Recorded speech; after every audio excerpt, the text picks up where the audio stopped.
Hello Rangers and welcome to Ranger Ruby YouTube channel. In today's video, I'll be going over 10 fun facts about Fort Smith National Historic Site. Let's go ahead and dive right on in. Before we begin, I'd like to give this small disclaimer that my ring light that I would normally use for beautiful, even spaced lighting broke today. It's been kind of broken for a while, but this time it really broke. So I'm sorry if the lighting is uneven or distracting in any way. It's the best I can do. Fact number 1, Fort Smith National Historic Site is one of 2 National Historic Sites located in the great state of Oklahoma. Fact number 2, when the first Fort Smith was founded at Bell Point on Christmas Day in 1817, its primary function was to keep the peace between the native Osage Indians and the Cherokees who were moving into the area.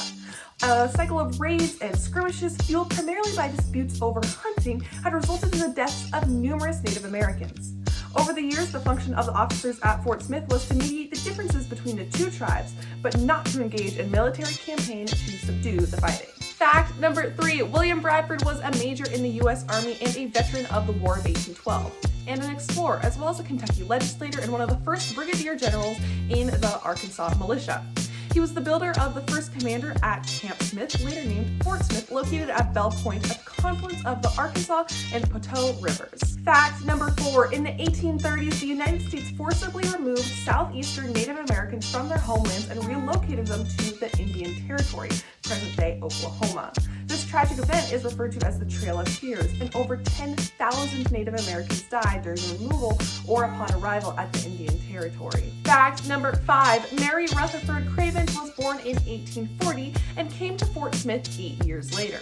She was 31 years old when the second Fort Smith closed its doors in 1871. 30 years later, she recalled her memories of the soldiers and life in the garrison for a local newspaper. Fact number 6, when Confederate troops fired on Fort Sumter on April 12th of 1861, starting the Civil War, Fort Smith was garrisoned by 2 companies of the 1st Cavalry under the commandment of Captain Samuel Sturgis. Fearing that Arkansas would succeed, he and his men would not be able to defend the post. Sturgis evacuated the fort on April 23rd in 1861.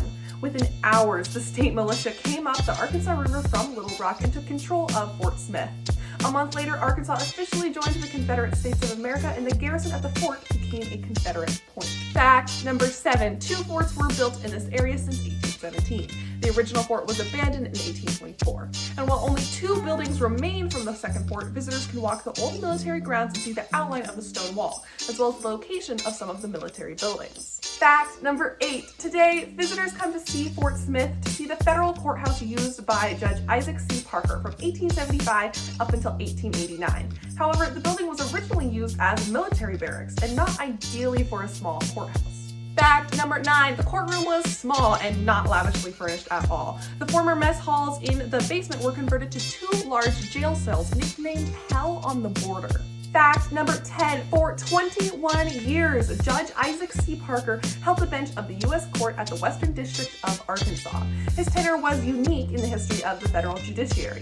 While most district judges toiled away at civil cases, Parker heard thousands of criminal complaints involving disputes and violence between Native Americans and non-Native Americans. He sentenced 160 people to death in his 14 years that he did so, while the condemned had no right to appeal. Well, everybody, that's the end in today's video. I hope you enjoyed it. If you did, please be sure to give this video a huge thumbs up and comment down below your thoughts. I'd love to hear from you. Also, be sure to click that red subscribe button and little bell next to it to always know when I post new videos. Thank you so much for watching again, and I shall see you next video. Bye!